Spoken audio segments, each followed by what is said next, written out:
طاہر وحید صاحب، اب آپ ذرا ہمیں یہ بتائیں کہ اس وقت جو ووٹنگ تو مکمل ہو چکی ہے، اب رزلٹ تھوڑی دیر میں آنے شروع ہو جائیں گے، تو یہ جو الیکشن تھا اس میں بڑا ایک مسئلہ کیا تھا؟ یعنی کہ وہ کون سا ایشو تھا کہ جس پہ لوگوں نے دھڑا دھڑ ووٹ دیے ہیں؟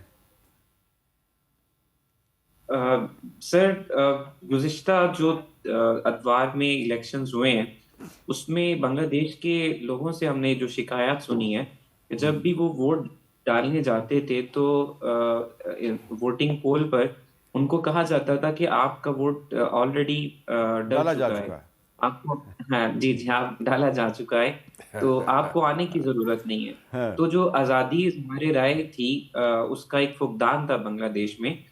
گزشتہ تین ادوار میں ایک ہی حکومت مسلسل حکومت کر رہی تھی، تو وہ اور ان کی جو پالیسیز تھیں گزشتہ حکومت کی، وہ صرف یک طرفہ تھیں، جو پورے بنگلہ دیش کو ایک انٹرٹین کرے، پورے بنگلہ دیش کو برابر کے منصفانہ حقوق نے، اس چیز کی کمی تھی، جس وجہ سے گزشتہ جولائی کے 2024 میں جولائی کے مہینے میں طلبہ نے تحریک شروع کی، اور اس کا بنیادی منشور تھا کہ جو بنگلہ دیش کے 1971 کے فریڈم فائٹرز ہیں اور ان کے لیے جو بنگلہ دیشی جو سیول سروسز ہیں اس کے لیے جو کوٹا مختص کیا گیا ہے، اس میں جو عام طلبہ ہیں ان کو ان کی جو سیٹس ہیں اس میں مسئلہ ہو رہا ہے۔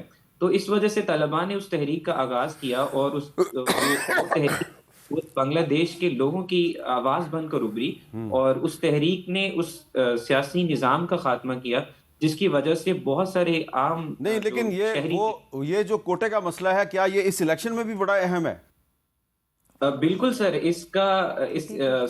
بالکل اس کا تعلق جین زی سے ہے، کیونکہ جین زی نے ہی اس مطالبے کو پیش کیا تھا، اور جین زی ہی جو شاید آپ جانتے ہو کہ بنگلہ دیش میں اس وقت دو ووٹ پڑے ہیں اس الیکشنز میں، ایک تو نیشنل پارلیمنٹ کے لیے ہے، اور دوسرا ریفرینڈم ہے، اس کو بنگلہ زبان میں گونو ووٹ کہتے ہیں۔ تو جو یعنی کہ آئینی گونو، ریفرنڈم بھی ساتھ ساتھ چل رہا ہے۔ جی جی جی جی، آئینی انسٹیٹیوشنل ریفرینڈم، ریفارمز ٹھیک ہے، ٹھیک ہے۔ جی جی۔ اچھا، مشاہد صاحب یہ بتائیں کہ یہ جو وقفے سے پہلے امبیسڈر نغمانہ ہاشمی صاحبہ فوجی اڈے کا ذکر کر رہی تھی، کیا وہ اتنا امپورٹنٹ ہے کہ اس کے لیے امریکہ اور چائنا کے درمیان معاملات خراب ہو گئے ہیں؟ بائیڈن کی پالیسی تھی پوری کہ جتنے بھی ایشیا کے ممالک ہیں نا، وہ انہوں نے جو آکس بنایا، کوارڈ بنایا، چین کے خلاف کریں۔ وہ کولڈ واریر تھا، وہ امریکہ کی ڈیپ سٹیٹ اور امریکن اسٹیبلشمنٹ کا نمائندہ تھا، جو ٹرمپ نہیں ہے۔ اور آپ کو یاد ہوگا کہ پہلے انہوں نے بڑا پروٹیسٹ کیا حسینہ کے الیکشن کا کہ یہ فراڈ الیکشن ہوا ہے، بعد میں انہوں نے انڈین دباؤ پر لائن چینج کی، اور فروری 2024 کو بائیڈن نے خط لکھا حسینہ کو، جو میں نے اس کا بعد میں چھپا بھی تھا، اس میں انہوں نے کہا کہ we would like to welcome Bangladesh in the Indo Pacific cooperation, یعنی کہ چین کے خلاف محاذ میں آپ ہمارے شریک ہو جائیں۔ تو وہ سارا پلان بن رہا تھا، لیکن وہ تو انقلاب آیا تو ختم ہو گیا۔ ایک چیز میں اور ایڈ کروں، آپ نے جو الیکشن کی بات کی بھی بات ہو رہی تھی طارق صاحب سے، 600 باہر کے لوگ آئے ہیں، 400 الیکشن آبزرور اور 200 فورن جرنلسٹ، اور 400 میں سے 200 یورپین یونین کے ہیں، اور 5 ملین فرسٹ ٹائم ووٹرز ہیں جو 18 سال کے 50 لاکھ ان کے، تو وہ عوامی لیگ کے ٹوٹلی خلاف ہوں گے، آدھا کروڑ وہ ہیں 5 ملین، جو آپ نے کہا نا 44% میں، تو 5 ملین وہ شامل ہیں۔ اچھا، آپ کو خود بھی تو بنگالی بولنی آتی ہے؟ جی جی، اور آپ نے تھوڑی سی بولی بھی ہے، تو یہ بنگالی آپ نے وہاں پہ سیکھی تھی؟ اس زمانے میں میر صاحب یہ رول تھا فیلڈ مارشل ایوب خان صاحب کے زمانے میں کہ جو ویسٹ پاکستان کے لوگ جاتے تھے، ہم لوگ ادھر جاتے تھے، وہ بنگالی کمپلسری تھی، جو ایسٹ پاکستان کے لوگ ادھر آتے تھے ان کے لیے اردو کمپلسری تھی، تو ہمیں بنگالی نہ صرف بولنی ہوتی تھی بلکہ ہم لکھتے بھی تھے سنسکرت اسکرپٹ میں، تو وہ پوری ٹریننگ ہوتی تھی بنگالی۔ وہ کہتے تھے انٹیگریشن ہوگی اس سے ایسٹ اور ویسٹ پاکستان کی۔ اچھا، اور میں نے دیکھا کہ جو شعور تھا ادھر اس وقت، میرا جو سیاسی شعور ہے ادھر پیدا ہوا۔ وہ ہمارے اسکولوں میں بھی الیکشن ہوتا تھا کلاس مانیٹر کا، وہ بڑے جمہوریت لوگ ہیں، اور وہ لیفٹ کی پارٹی ساری تھی، کوئی وہ راشد خان مینن، اب نیب بشانی گروپ، نیب ولی خان گروپ، اور بڑی باتیں ہو رہی ہیں چیئرمین ماؤ کی کتاب میں۔ بنگالی قوم میں بہت شعور تھا، بڑے اویئر تھے، ہم سے بہت آگے تھے میں آئی ایم سوری ٹو سے ان ٹرمز آف سیاسی شعور کی بات کر رہا ہوں میں.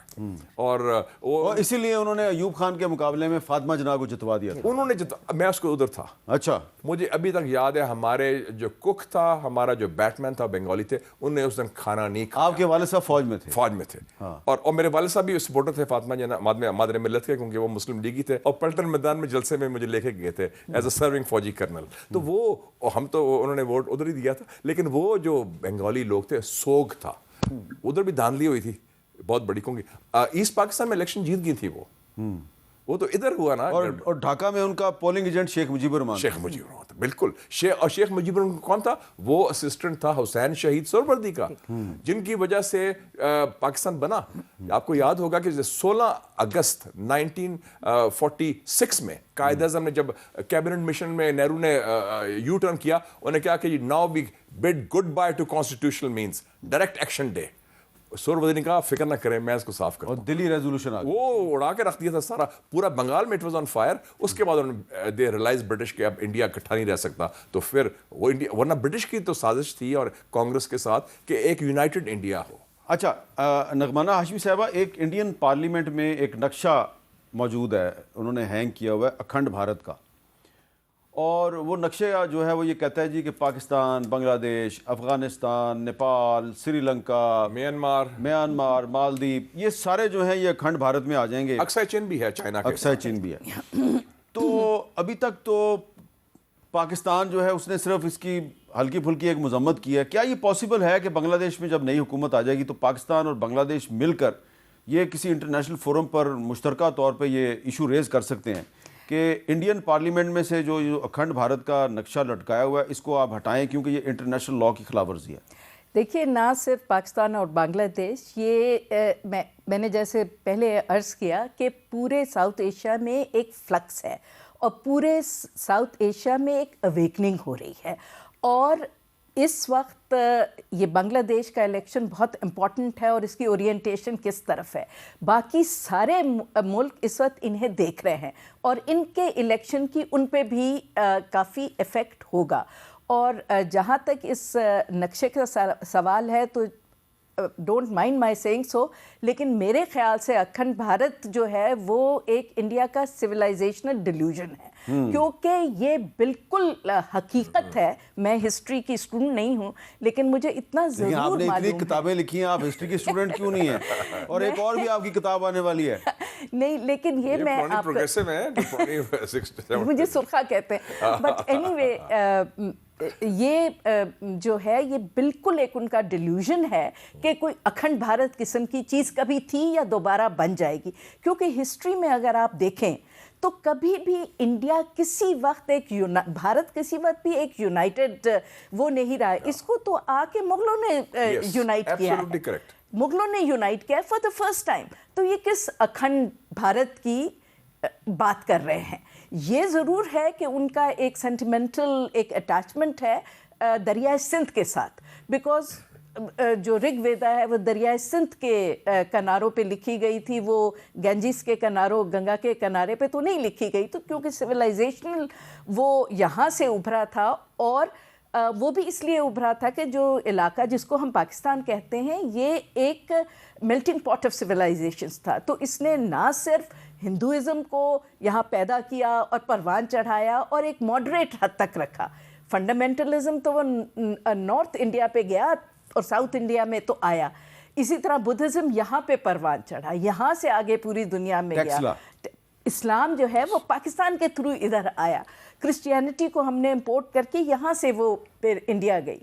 تو یہ ان کا جو ایک وہ ہے کہ شاید پورے بھارت کا کوئی ایک بڑی سی امپائر تھی جو ایک ہندو اسٹیٹ تھی, یہ بالکل غلط ہے. ٹھیک ہے, افغانستان کی طرح یہاں بھی اور یا سینٹرل ایشیا کی طرح خانیٹس تھیں اپنے اپنے چھوٹے, ذکر ان کے نیشنل اینتھم میں بھی ہے. اور افغانستان والے جو ہیں ان کو پتہ نہیں ہے ان کو بتانا چاہیے اکھنڈ بھارت کا دوستی کر رہے ہیں نقشہ لٹکا ہوا ہے انڈین پارلیمنٹ میں, تو اس میں انہوں نے افغانستان بھی یہ ہمارا صوبہ ہے. لیکن اس پہ انہوں نے ایک سٹیٹمنٹ پہلے دی تھی, ابھی نہیں, لیکن اگر آپ کو یاد ہوگی جب یہ انہوں نے پہلے اکھنڈ بھارت کی تو افغانستان سے ایک ہلکی سی سٹیٹمنٹ آئی تھی کہ Afghanistan has always been independent and never part of this.